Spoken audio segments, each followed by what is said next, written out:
Hello students, ये आपका part 5 video है और पार्ट 5 वीडियो में आज हम लोग पहले बात करने वाले हैं अभाज्य गुणनखंड के बारे में। तो अभाज्य गुणनखंड क्या होता है इसको समझते हैं। जैसे मैं यहाँ पर एक भाज्य संख्या लेता हूं 420, ठीक है। 420 आपकी एक भाज्य संख्या है। यह एक अपने आप और किसी दूसरी संख्या से भी कट सकती है, इसलिए यह क्या है, एक भाज्य संख्या है। और अभाज्य संख्याओं के बारे में हम लोग जानते हैं जो और एक से कटेगा और अपने आप से कटेगा। जैसे 2, 3, 5, 7, 11, 13, 17 ये सब क्या है, आपकी अभाज्य संख्याएं हैं। तो हमें अभाज्य गुणनखंड के बारे में बात करना है। तो होता क्या अभाज्य गुणनखंड, तो किसी भाज्य संख्या को अभाज्य संख्याओं के गुणनफल के रूप में व्यक्त करना ही अभाज्य गुणनखंड कहलाता है। जैसे देखिए, मैं इस 420 को यानी इस भाज्य संख्या को क्या करता हूं, मैं सबसे पहले एक छोटी सी अभाज्य संख्या की बात करता हूं 2। तो क्या यह 2 से विभाज्य है, तो हाँ है, तो मैं 2 से भाग करूंगा 210 बार में। फिर 2 से भाग लगेगा तो 2 से ले जाऊंगा 105 बार में। अब ये 2 से भाग नहीं लगेगा, 3 से लगेगा ना, 3 भी तो आपकी अभाज्य संख्या है, 3 से लगेगा तो ये कितना बार में, 35 बार में कट जाएगा। अब ये 3 से भी नहीं लगेगा, 5 से लगेगा 7 बार में। तो हम यहाँ पे 420 बराबर में 2 गुना 2 गुना 3 गुना 5 गुना 7 लिख सकते हैं, या इसे ऐसे भी लिख सकते हैं 2 का पावर 2 गुना 3 का पावर 1 लिखो, या नहीं भी लिखोगे तो चलेगा, गुना 5 गुना 7। तो हम यहाँ पे क्या किए कि इस भाज्य संख्या को अभाज्य संख्याओं के गुणनफल के रूप में व्यक्त कर दिए, और यही आपका क्या कहलाएगा, अभाज्य गुणनखंड कहलाएगा। तो ये हम लोग पढ़े हुए हैं, पिछले क्लासेस में पढ़े हुए हैं। चलिए अब इस अभाज्य गुणनखंड से ही संबंधित एक प्रमेय दिया है, उसको हम लोग देखते हैं, जिसे हम लोग कहते हैं अंक गणित की आधारभूत प्रमेय, फंडामेंटल थ्योरम ऑफ अर्थमेटिक। चलिए देखिए क्या होता है। प्रत्येक भाज्य संख्या को अभाज्य संख्याओं के गुणनफल के रूप में व्यक्त किया जा सकता है। जैसा कि अभी आपने देखा था 420 को मैंने अभाज्य गुणनखंड करके दिखाया था। 2 से ले गए थे 210 बार में, फिर आप 2 से ले गए 105 बार में, फिर 3 से ले गए थे 35 बार में, फिर 5 से ले गए थे 7 बार में। यानी मैंने 420 बराबर में लिखा था 2 का पावर 2 गुना 3 गुना 5 गुना 7, यही लिखा था ना।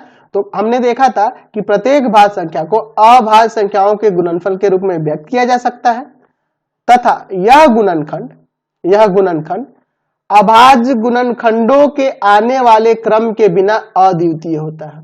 यानी कि अगर मुझे इसमें क्रम को ध्यान ना दिया जाए, अगर मैं इसे लिखूं 3 गुना 2 का पावर 2 गुना 5 गुना 7, तो दोनों का मीनिंग अलग नहीं है, दोनों का मीनिंग एक ही है। हम लोग बस क्रम को यहां पर ध्यान नहीं देंगे, जो आने वाला क्रम है, इन क्रम को हम लोग ध्यान ना दें तो ये यूनिक होता है, अद्वितीय होता है। यूनिक यानी कि अद्वितीय, इसके अलावा और कोई इसका अभाज्य गुणनखंड नहीं हो सकता है। और इसे ही हम लोग क्या कहते हैं, अंक गणित की आधारभूत प्रमेय, फंडामेंटल थ्योरम ऑफ अर्थमेटिक। समझ में आया। चलिए अभी हमने अभाज्य गुणनखंड के बारे में पढ़ा था, अब हम लोग अभाज्य गुणनखंड विधि द्वारा HCF और LCM निकालना सीखेंगे। वैसे तो हम लोग क्लास 7-6 में भी ये चीज सीखे हुए हैं, लेकिन फिर से हम लोग यहाँ पे देखने वाले हैं अभाज्य गुणनखंड विधि द्वारा HCF और LCM ज्ञात करना। मान लीजिए हमें HCF और LCM निकालना हो 420 का और 130 का, इन दोनों का मुझे क्या करना है, HCF और LCM ज्ञात करना है। तो मुझे क्या करना होगा, दोनों संख्याओं का अलग अलग अभाज्य गुणनखंड करना होगा। पहले देखिए अभाज्य गुणनखंड विधि द्वारा 2 या 2 से अधिक संख्याओं का HCF और LCM निकाला जा सकता है, कोई प्रॉब्लम नहीं है। चलिए इसमें देखिए 2 से ले जाएंगे आपका 210, 2 से ले जाएंगे 105, 3 से ले जाएंगे आपका 35, और फिर आपका 5 से ले जाएंगे 7, यही ना आ जाएगा। चलिए देखते हैं। तो यहां लिख देंगे 420 बराबर में 2 गुना 2 गुना 3 गुना 5 गुना 7, 130 का करते हैं, 2 से ले जाते हैं 65 बार में कट जाएगा, 2 छके 12 2 पंजे 10 है। चलिए अब किससे जाएगा, 5 से जाएगा ना जी, 13 बार में कट जाएगा। तो मैं यहां लिख सकता हूं कि 130 बराबर में 2 गुना 5 गुना 13। तो अब देखिए HCF कैसे निकालेंगे और LCM कैसे निकालेंगे। तो LCF क्या देखा जाता है, दोनों में, यहां दोनों अभाज्य गुणनखंड, जो अभाज्य गुणनखंड करके आया है, इसमें कॉमन क्या क्या है। तो यहां देखिए दोनों में 1 2 2 कॉमन है और 5 भी है। तो दोनों में जो उभयनिष्ठ संख्याएं होंगी उनका गुणनफल जो होगा वो आपका HCF हो जाएगा, यानी कि 2 पंजे 10 यहाँ पे HCF हो जाएगा। और एलसीएम की बात करेंगे तो एलसीएम क्या होगा, तो एलसीएम देखो क्या होता है, इन दोनों का एलसीएम क्या होगा, तो जो कॉमन होगा उनको तो लिखेंगे ही, और उसके अलावा जो बाकी संख्याएं बच गई यहाँ पे 2, 3, 7 और 13, इन सबको गुना कर देंगे। जो कॉमन है उसको तो एक बार लिखेंगे ही, और जो कॉमन नहीं है उनको भी 2, 3, 7 और 13 इन सबको गुना कर लेंगे, जो आएगा वही एलसीएम हो जाएगा। यहाँ पे आ जाएगा 5460, ये आपका एलसीएम प्राप्त हो जाएगा। समझ गए ना। तो हमें क्या करना होगा, दो संख्याओं का HCF और LCM अभाज्य गुणनखंड विधि से निकालने के लिए सिंपली दोनों का अभाज्य गुणनखंड करना होगा, और दोनों में जो कॉमन उभयनिष्ठ संख्याएं दिखेंगी उन्हीं का गुणनफल जो होगा HCF हो जाएगा। और LCM क्या होगा, तो LCM जो उभयनिष्ठ दिखेगा उसको भी, और उसके अलावा जो सारी बच जाएंगी संख्या उन सबको भी गुना में ले लेंगे, तो आपका LCM हो जाएगा। तो इससे हम लोग एक क्रियाकलाप से यहां हम प्राप्त होगा एक फॉर्मूला कि दो संख्याओं का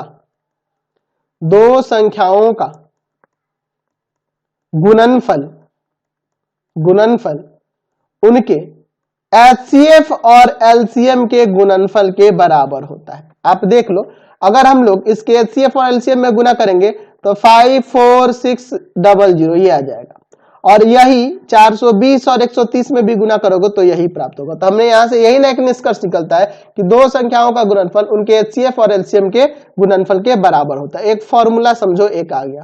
दूसरा क्या हो जाएगा, तो हम यहां से HCF निकालने के लिए लिख सकते हैं दो संख्याओं का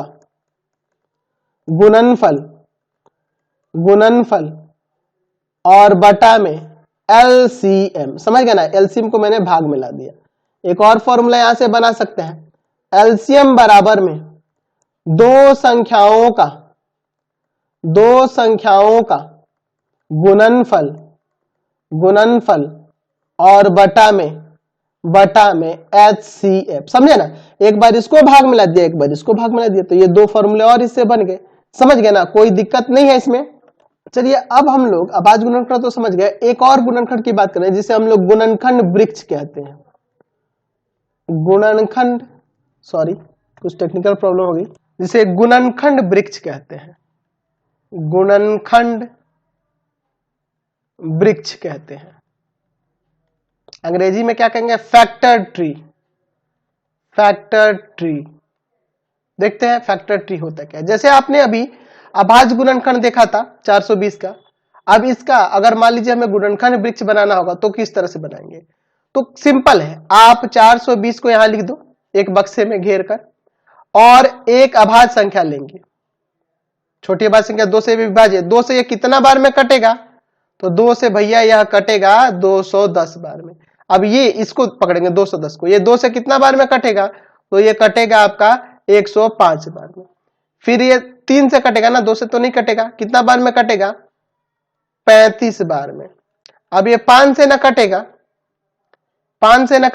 कितना बार में कटेगा, 7 बार में। तो ये जो आप चित्र देख रहे हैं, आकृति जो देख रहे हैं, इसी को हम लोग गुणनखंड वृक्ष यानी कि फैक्टर ट्री कहते हैं। तो यहां से भी हम लोग इसे अभाज्य गुणनखंडों के गुणनफल के रूप में दर्शा सकते हैं। देख लो, ये सब अभाज्य संख्या ही ना है जी, 2 का पावर 2 गुना 3 गुना 5 गुना 7, यहाँ पे भी वही हुआ है, ये बाहर वाली जो संख्या है आप देख रहे हैं। तो ये जो आकृति है यही आपकी क्या कहलाएगी, गुणनखंड वृक्ष यानी फैक्टर ट्री कहलाएगी। तो इसका भी यूज हम लोग एक्सरसाइज में करने वाले हैं। अब इन्हीं रिलेटेड ये जितने भी मैंने टॉपिक आपको समझाया है, इनसे ही रिलेटेड आपके एक्सरसाइज में क्वेश्चन दिए गए। कभी कभी 3 संख्या दे, जैसे मान लो हमें HCF और LCM निकालना हो, 18 का, 24 का और आपका 6160 ले लेते हैं। इन तीनों का हमें HCF और LCM निकालना हो, तो कैसे ज्ञात करेंगे, तो यहां भी अगर मुझे अभाज्य गुणनखंड विधि से निकालनी होगी तो मुझे क्या करना होगा, तीनों का अलग अलग अभाज्य गुणनखंड करना होगा, 18 का, 24 का और 60 का। चलिए निकालते हैं। 2 से ले जाते हैं 9 बार में, 3 से ले जाते हैं 3 बार में, 2 से ले जाते हैं 12 बार में, फिर 2 से ले जाते हैं 6 बार में, फिर 2 से ले जाते हैं 3 बार में, 2 से ले जाते हैं आपका 30 बार में, फिर 2 से ले जाते हैं ये 15 बार में, 3 से ले जाते हैं 5 बार में। तो 18 बराबर में हो गया 2 गुना 3 गुना 3, 24 बराबर में हो गया 2 गुना 2 गुना 2 गुना 3, और आपका 60 बराबर में हो गया 2 गुना 2 गुना 3 गुना 5। देखे ना यहाँ पर। चलिए अब इसके बाद देखिए यहाँ पर, तो मुझे एचसीएफ के लिए क्या देखना होगा, तीनों में जो कॉमन है। तो देखिए 2 है, अगर ये 2 इसमें देखते हैं लेकिन इसमें नहीं है, 3 है यहाँ पे देखिए इन दोनों में, और यहाँ पर ये 3 हो जाएगा। तो इसका हो जाएगा 2 गुना में 3, और कुछ नहीं ना मिल रहा है, यानी कि 6 हो जाएगा इसका एचसीएफ। समझे ना। अब रही बात एलसीएम की, तो एलसीएम जो तीनों में कॉमन मिलेगा उसको तो एक बार लिख दो। अब इसके बाद दो में भी कॉमन मिलेगा तो वो चलेगा। देखो ये दोनों भी चलेगा, ठीक है। तो आप गुना में 2 लिख लो। अब जो एक्स्ट्रा बच गए वो 3 गुना 2 गुना 5, और इनमें आप गुना करके देख लो। यहां पे आ जाएगा आपका 360, यहां से इसका एलसीएम हो जाएगा। समझे ना। इस तरह से हम लोग एचसीएफ और एलसीएम ज्ञात करेंगे, ठीक है, समझ गए। एचसीएफ ज्ञात करने के क्रम में अगर मैं इसे देखो घातांक के रूप में लिखूं, 2 गुना 3 का पावर 2, यहां पे इसे लिखूंगा 2 का पावर 3 और गुना में 3, और इसे मैं लिखूंगा 2 का पावर 2 गुना 3 गुना 5। तो हमें ध्यान रखना होगा एचसीएफ में जो लोएस्ट कॉमन घातांक होंगे ना, जैसे यहाँ देखो 2 है, 2 का पावर 3 है, 2 का पावर 2, तो इसमें से जब छोटा वाला यानी कि सिर्फ 2 लिखेंगे, इसमें से जो सबसे छोटा होगा यानी 3 लेंगे। समझ गया ना, एचसीएफ के लिए, और उनका गुणनफल ज्ञात कर देंगे। और एलसीएम में क्या होगा, तो एलसीएम में जो कॉमन होंगे वो तो लिखेंगे ही, और उसके बाद जो एक्स्ट्रा बचेंगे ना उनको भी लिखा जाता है। या अगर मैं ऐसे बात करूं तो इसमें से जो सबसे बड़ा घात वाला होगा उसको 2 का पावर 3, और इसमें जो सबसे बड़ा घात वाला होगा 3 का पावर 2 और गुना में 5। आप देख लो गुना करके, 8, 3 का स्क्वायर 9, 9 9 8 72, और 72 में 5 से गुना करेंगे तो 360। तो देखो एचसीएफ में क्या करना होगा, जो न्यूनतम घातांक वाले होंगे उसको लिया जाता है, और एलसीएम में क्या किया जाता है, जो उच्चतम घातांक वाले होते हैं उनको लेके गुना किया जाता है। समझ गए ना बात को। तो देखिए एचसीएफ में मैंने कम वाले को लिया था, ठीक है, और एलसीएम के क्रम में क्या है, जिसका ज्यादा घात है उसको ले लिया। ऐसे भी हम लोग देख सकते हैं, दोनों तरीका ठीक है, जिससे आपको आसान लगे। और इससे रिलेटेड आपके एक्सरसाइज में क्वेश्चन दिए गए हैं, तो इस वीडियो को मैं यहीं पे एंड करता हूं। अब हम लोग सीधे एक्सरसाइज में चलेंगे और वहां पे क्वेश्चंस को देखेंगे। आपको हमारे 3 चैनलों को सब्सक्राइब करना होगा। पहला है path finder classes Chhapra, path finder classes Chhapra. दूसरा है आपका भारती भवन रविकांत सर, भारती भवन Ravikant sir, Ravikant sir, Ravikant sir. और तीसरा चैनल है रविकांत सर के नाम से, रविकांत सर के नाम से। तीनों चैनल को सब्सक्राइब करेंगे और इससे रिलेटेड वीडियो के लिए सीधे डिस्क्रिप्शन में जाएंगे, और इससे संबंधित नोट्स के लिए गूगल पे जाकर सर्च करेंगे www.ravikantsir.in, ravikantsir.in। यहां पर जाकर आप सभी क्लासेस के नोट्स और उनके पीडीएफ को डाउनलोड कर सकते हैं और पढ़ भी सकते हैं।